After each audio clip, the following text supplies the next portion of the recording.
ஆண்டவரே இயேசுவில் அன்பிற்கினியோரே, உங்களுக்கு அன்பு கலந்த வணக்கமும் வாழ்த்துக்களும். அருளாளர் கார்லோ அக்யூட்டஸ் நற்கருணையை பற்றி ஒரு அழகான செய்தியை சொல்லலாம். நற்கருணை நாம் விண்ணகம் செல்வதற்கான நெடுஞ்சாலை. இந்த வார்த்தைகள் எவ்வளவு அழகானவை!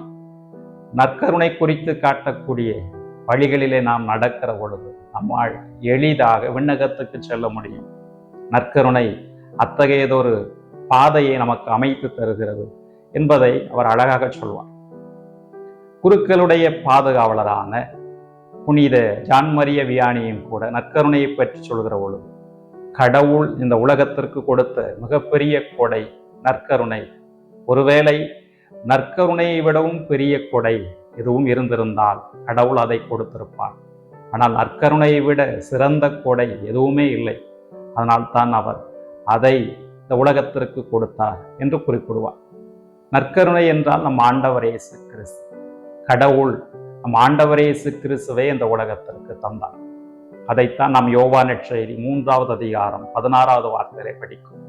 கடவுள் இந்த உலகத்தினை எந்த அளவுக்கு அன்பு செய்தார் என்றால், தன்னுடைய ஒரே மகனை அழிக்கும் அளவுக்கு அன்பு கூர்ந்தார் என்று இயேசு குறிப்பிடுகிறார். என்று சொன்னால், நற்கருணை கடவுள் இந்த உலகின் மீது காட்டக்கூடிய அன்பின் வெளிப்பாடாக இருக்கிறது. அத்தகைய நற்கருணையை பற்றி தான் இன்றைக்கு நாம் சிந்தித்து பார்க்க இருக்கிறோம். அன்பார்ந்தவர்களே, நற்கருணையை பற்றி 3 செய்திகளை நாம் இதில் தெரிந்து கொள்வோம். ஒன்று, நற்கருணையை பற்றிய அறிவு நமக்கு வேண்டும்.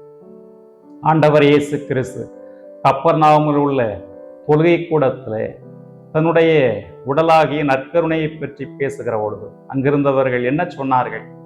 இது மிதமிஞ்சிய பேச்சாக இருக்கிறதே, இவர் எப்படி தன்னுடைய உடலை உணவாக தர முடியும் என்று அவர்கள் கேலி செய்தார்கள். இயேசுனுடைய சீடர்களில் பலரும் கூட அவரை விட்டு விலகிச் சென்றார்கள் என்று சொன்னார். இயேசு சொன்னதை அவர்கள் கேட்பதற்கு தயாராக இல்லை, அறிந்து கொள்வதற்கு தயாராக இல்லை. நீதிமொழிகள் புத்தகத்திலே 18வது அதிகாரம் 2வது வார்த்தையை நாம் இவ்வாறு வாசிக்கிறோம். மதிகேடர் தான் எதையும் அறிந்து கொள்ள விருப்பம் கொள்வதில்லை என்று குறிப்பிடுவோம். ஒருவர் எல்லாவற்றையும் அறிந்து கொள்ள வேண்டும், அறிந்து கொள்ள வேண்டிய ஆர்வம் அவருக்கு இருக்க வேண்டும். ஆனால் மதிகேடர் அப்படி இருப்பதில்லை. அவர்கள் எதையுமே அறிந்து கொள்வதில்லை. நற்கருணையை கூட இன்றைக்கு பலரும் அறிந்து கொள்வதற்கு, அதை பற்றி முழுமையாக தெரிந்து கொள்வதற்கு ஆர்வமில்லாமலேயே இருப்பதை பற்றி படிக்கிறோம். ஆனால் நாம் அறிந்து கொள்வது மிகவும் அவசியம். ஏன் அவசியம் என்று சொன்னால், இறைவாக்கினர் ஓசாயா புத்தகத்திலே 4வது அதிகாரம் 6வது வார்த்தையிலே இவ்வாறு வாசிக்கிறோம். என் மக்கள் அறிவின்மையால் அழிந்து போனார்கள் என்று கடவுள் மிக வருத்தத்தோடு சொல்வதை பற்றி எங்கே படிக்கிறோம். இஸ்ராயல் மக்கள் கடவுளை பற்றி அறிந்து கொள்ளவில்லை, அவருடைய கட்டளையை பற்றி அறிந்து கொள்ளவில்லை, அதன்படி நடக்கவும் இல்லை, அதனால் அழிந்து போனார்கள் என்று சொன்னால், அறிவு என்பது அவசியம். ஆண்டவரை பற்றிய அறிவு என்பது அவசியம். அதை விடவும் நற்கருணை பற்றிய அறிவு நமக்கு மிக மிக அவசியமாக இருக்கிறது. பவுலடியாருடைய ஒரு அழகான வார்த்தை இருக்கிறது. பிலிப்பியருக்கு எழுதப்பட்ட திருமுகத்தில் 3வது அதிகாரம் 8வது வார்த்தையில நாம் இவ்வாறு வாசிக்கிறோம். என் ஆண்டவரை பற்றிய அறிவே நான் பெறும் ஒப்பற்ற செல்வம், இதன் பொருட்டு மற்ற எல்லாவற்றையும் இழப்பாக கருதுகிறேன் என்று குறிப்பிடுகிறார் என்று சொன்னார். எவ்வளவு அழகான வார்த்தை! ஆண்டவரை பற்றிய அறிவு நமக்கு வேண்டும். அதுதான் ஒப்பற்ற செல்வம் என்று சொன்னால், நற்கருணையிலே ஆண்டவர் இருக்கிறார், உயிரோடு இருக்கிறார். இதை நம்ப வேண்டும். அதற்கு நாம் முதலிலே அறிந்து கொள்ள வேண்டும். நற்கருணையில் ஆண்டவர் இருக்கிறார் என்று அறிந்து கொண்டால் மட்டும் போதுமா என்றால் நிச்சயமாக இல்லை. அடுத்த ஒரு அடியை நாம் எடுத்து வைக்க வேண்டும். என்ன செய்ய வேண்டும்? இயேசுவை பற்றிய அறிவு மட்டும் போதாது, அவரை பற்றிய அனுபவம் நமக்கு வேண்டும். யோவான் நற்செய்தியிலே ஆண்டவர் இயேசு கிறிஸ்துவிடத்திலே திருமுழுக்கு யோவானுடைய சீடர்கள் வருவார்கள். போதகரே, நீர் எங்கே இருக்கிறீர் என்று அவர்கள் அவரிடத்திலே கேட்கிற பொழுது, யோவான் நற்செய்தி 1வது அதிகாரம் 39வது வார்த்தையில இயேசு சொல்வார், வந்து பாருங்கள். இயேசுவை பற்றி அறிவதற்கு நாம் அவரிடத்திலே செல்ல வேண்டும். அப்போதுதான் அவரை பற்றிய முழுமையான அனுபவத்தை நாம் பெற்றுக்கொள்ள முடியும். இதைத்தான் திருப்பாடல் ஆசிரியர் அழகாக சொல்கிறார். ஆண்டவர் எத்துணை இனியவர் என்று சுவைத்து பாருங்கள். திருப்பாடல் 34 இதை படிக்கிறோம் என்று சொன்னால், இயேசுவை பற்றி அறிய வேண்டும், முழுமையாக அறிய வேண்டும்.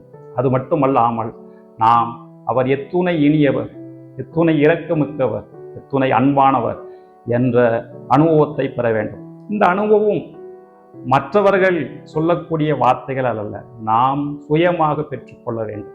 இயேசுவிடத்திலே செல்ல வேண்டும், அவரை அனுபவிக்க வேண்டும், அவர் எத்துணை இனியவர் என்று சுவைத்து பார்க்க வேண்டும். இது நாம் செய்யக்கூடிய இரண்டாவது செயலாக இருக்கிறது.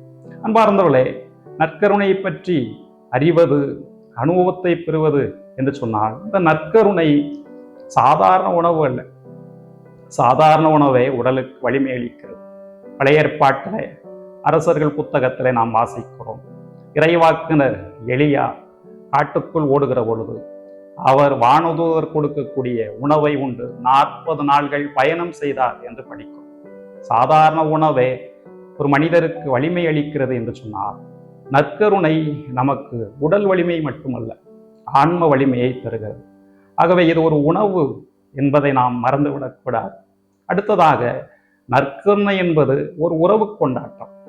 ஆண்டவர் இயேசு கிறிஸ்து தனியாக நற்கருணை விருந்தை ஏற்படுத்தவில்லை, மாறாக சீடர்களோடு தான் அதை ஏற்படுத்துகிறார் என்று சொன்னார். இது ஒரு உறவு கொண்டாட்டம். ஆகவே இதில் கலந்து கொள்ளக்கூடியவர்கள் சகோதர சகோதரிகளாக இருக்க வேண்டும். நம்மிடம் இருக்கக்கூடிய பிளவுகள், பிரிவினைகளை களைந்து ஒருதாய் வயிற்று பிள்ளைகளாக இருக்க வேண்டும் என்பதையும் நாம் உணர வேண்டும். மூன்றாவதாக, இந்த நற்கருணை ஒரு வழி. இயேசு தன்னையே தருகிறார். யோவான் நற்செய்தியிலே 15வது அதிகாரம் 13வது வார்த்தையிலே நாம் படிக்கிறோம், தம் நண்பர்களுக்காக உயிரை கொடுப்பதை விடவும் சிறந்த அன்பு யாரிடமே இல்லை என்று சொல்லி இயேசு நமக்காக தன்னையே தந்தார் என்றார். இது ஒரு வழியாக இருக்கிறது. ஆகவே இதை அறிந்து கொள்ள வேண்டும், அனுபவத்தை பெற்றுக்கொள்ள வேண்டும். நற்கருணை உணவாக இருக்கிறது, நற்கருணை உறவாக இருக்கிறது, வழியாக இருக்கிறது. இதை அறிந்து அனுபவத்தை பெற்றுக்கொள்ள வேண்டும். மூன்றாவது ஒரு செயலை நாம் செய்ய வேண்டும். அது என்ன? இந்த நற்கருணையை பற்றிய போதனையை பிறருக்கு தர வேண்டும். ஏன்? நாம் நற்கருணையை நாம் பெற்றுக்கொண்டிருக்கிறோம் என்று சொன்னால், வாழும் கிறிஸ்துவாக நாம் வாழ்வதற்கு முயற்சி எடுக்க வேண்டும். நம்முடைய செயல்களால் நமக்குள்ளே நற்கருணை ஆண்டவர் இருக்கிறார் என்பதை அறிவிக்க வேண்டும். ஆகவே அறிவிக்க வேண்டியது மூன்றாவது கடமையாக இருக்கிறது. அறிவிக்கிற வேண்டும் என்று சொல்கிற பொழுது வாய்மொழியால் மட்டும் அறிவித்தால் போதுமா என்றால் நிச்சயமாக இல்லை. நம்முடைய வாழ்வாலும் அறிவிக்க வேண்டும். இயேசு மலைப்பொழிவிலே சொல்கிறார்.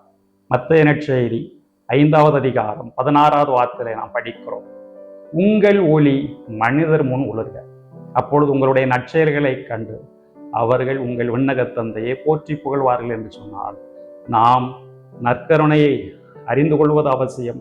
அதை பற்றிய அனுபவத்தை பெற்றுக்கொள்ள வேண்டியது அவசியம். அதை விடவும் அதை மற்றவருக்கு அறிவிக்க வேண்டியது அவசியம். அது நம்முடைய வார்த்தைகளால் மட்டுமல்ல, நம்முடைய வாழ்வாலும் அறிவிப்போம். ஆகவே நற்கருணை நமக்கு வாழ்வு தரக்கூடிய உணவு என்பதை அறிந்து அதை பற்றிய அனுபவத்தை பெற்றுக்கொண்டு மற்றவருக்கும் அறிவிப்போம். கடவுளுடைய ஆசியை பெற்றுக்கொள்வோம். ஆமென்.